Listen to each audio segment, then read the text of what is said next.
후보자님, 예, PPT 보겠습니다. 우리 헌법 조항인데요.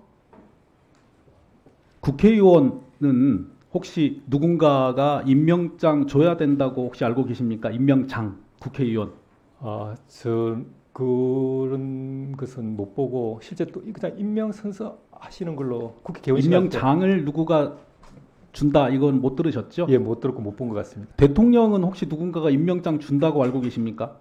그것도 듣지 못했고 보지 못한 것 같습니다. 근데 우리 헌법에는 헌법재판관은 대통령이 임명한다 이런 표현이 있습니다. 즉 앞에 있는 국회의원과 대통령은 선출 권력이잖아요. 국민이 직접 선출한. 네, 그래서 임명장이 필요 없습니다.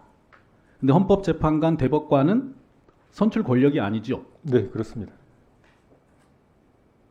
그래서 간접적으로 선출 권력이 관여를 해서 선출을 하면 형식적인 임명장은 누군가가 이름을 쓰고 도장을 찍어서 수여해야 되기 때문에 형식적으로 임명장을 주는 절차에 불과하다. 저는 이렇게 생각합니다. 한번 헌법 조문을 보겠습니다. PPT 띄워졌나요? 네. 41조 한번 보시죠. 국회는 국민의 선거에 의하여 선출된, 이렇게 되어 있습니다. 표현이 선출된. 대통령은 마찬가지로 국민의 선거에 의하여 선출된, 한마디로 선출로 자격을 취득하는 겁니다. 그런데 헌법재판관은 표현이 대통령이 임명한다 이렇게 표현이 있는데요. 그 중에 3인은 국회에서 선출하는 자를 이렇게 되어 있습니다. 이 선출이라는 의미를 우리 헌법에서 허투루 쓰나요? 그렇지는 않겠죠. 네, 그렇습니다. 네. 저는 이 부분을 국회 자체가 선출된 권력입니다.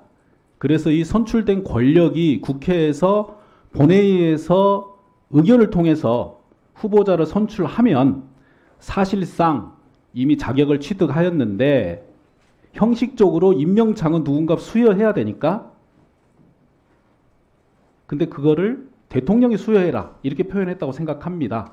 그렇다면 대통령이든 권한대행이든 국회에서 선출하는 헌법재판관에게 임명장을 수여하지 않는 것은 오히려 헌법 위반이고 헌법기관을 구성하는 본인의 책무를 이행하지 않는 것이다. 이렇게 평가합니다. 혹시 제 의견에 대해서 후보자님 하실 말씀 있으면 좀 부탁드립니다. 네, 위원님 말씀은 그 헌법 조항이나 아니면 법리적으로 충분히 수긍 가는 말씀을 했고 저도 깊이 새겨들 부분이 있고 많은 좋은 말씀을 들은 것 같습니다. 예, 이 우리 대법관 후보자께서 오늘 명쾌한 말씀 많이 해주시지만 우리 한덕수 권한대행도 이 내용을 보고 있을 거라고 기대합니다. 다음 PPT 보겠습니다. 지금 이제 탄핵 재판, 헌법재판도 진행 중이지 않습니까? 재판을 지연하고자 하는 당사자 그동안 많이 보셨지요? 재판 도중에 그런 느낌을 받은 경우는 있습니다. 그 재판 지연을 하겠다는 당사자는 재판장이 적절하게 권한을 행사해서 신속하게 재판을 진행하도록 지휘해야 되는 거 맞지요? 예, 옳으신 말씀입니다. 네, 민사소송법을 한번 보겠습니다. 다음 PPT 보지요. 민사소송법에는 이런 규정들이 있습니다. 재판장의 지휘권, 그리고 성명 준비 명령, 적시 제출 주의, 제출 기간의 제한, 실기한 공격 방어 방법의 각하 관하여 후보자님께서 간단히 설명을 좀 해주시겠어요? 이런 조항의 내용, 그다음 취지가 무엇인지. 아마 말씀하시는 취지에 비춰봐서는 이 재판의 전체적인 진행은 법원, 특히 재판장의 책임하에 신속하게 진행돼야 되고 그를 위한 절차로서 뭐 사전적으로 성명 준비 명령을 하거나 그에 따라서 재판을 받는 피고인이든 당사자든 그의 성실히 응해서 그러한 내용들을 가지고 신속하게 재판을 진행하라. 그런 법의 규정이고 명령인 것 같습니다. 적시 제출주의는 무슨 뜻입니까?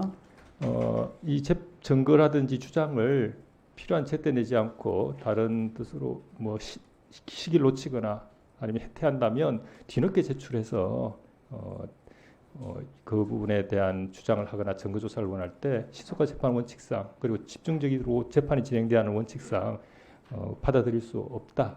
그래서 그 점을 명심하고 재판에 집중적으로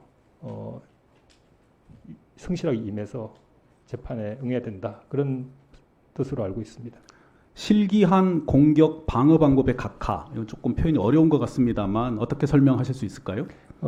말씀드린 대로 재판에서 본인이 주장하고 싶은 바나 제출하고 싶은 증거가 있을 텐데 그것은 신속한 재판을 염두에 두고 제때 바로 적극적으로 제출해야 되고 뒤늦게 뭐 의도가 어디에 있든 뒤늦게 제출해서 재판의 진행에 방해가 되는 것을 막기 위해서 그런 경우는 아예 허용하지 않겠다 이런 취지로 이해하고 있습니다.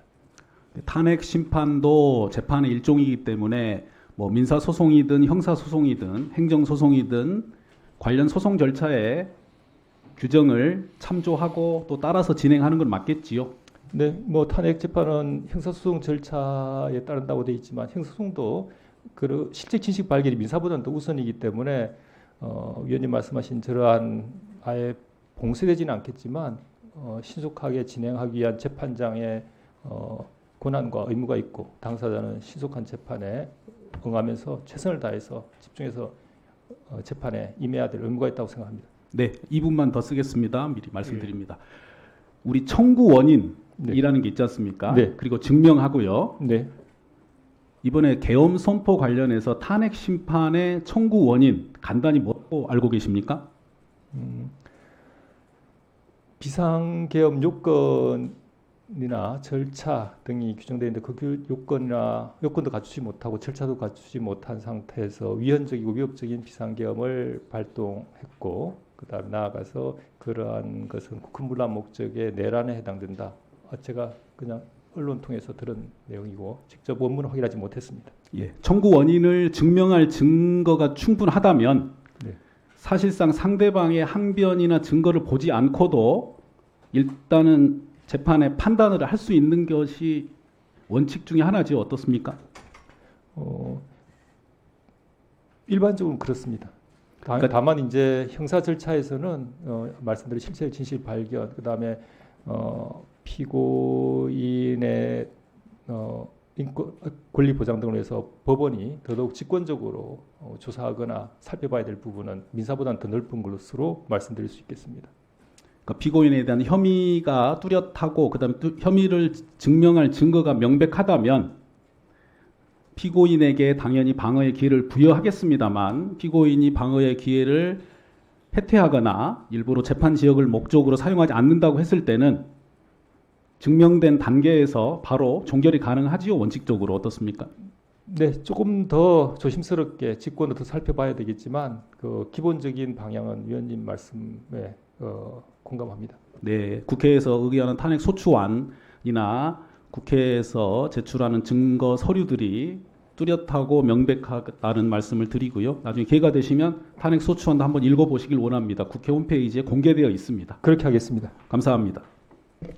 예, 추기상 의원님 수고하셨습니다.